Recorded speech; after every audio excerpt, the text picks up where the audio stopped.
where your PIN is no longer available? In this short video, we're going to guide you step by step on how to fix this issue. The first step is to click on the Sign In Options button and select PIN. If you receive an error message that reads, "Your PIN is no longer available," don't panic. We have a solution to help you fix this problem.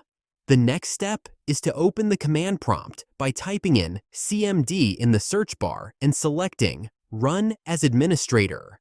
Once the command prompt is open, type in net user administrator/active, yes, and hit Enter. After that, press Win+R and type in Control User Passwords.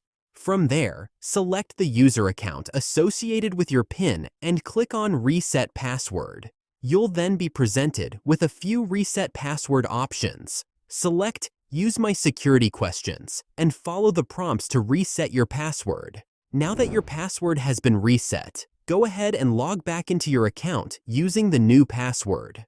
Once you're logged in, head over to the Sign In options and create a new PIN for your Windows account. And that's it. You've successfully fixed your Windows 10 or 11 PIN issue. We hope this step-by-step guide has been helpful to you. Don't forget to like, comment, and subscribe to our channel for more helpful tech tips and tutorials.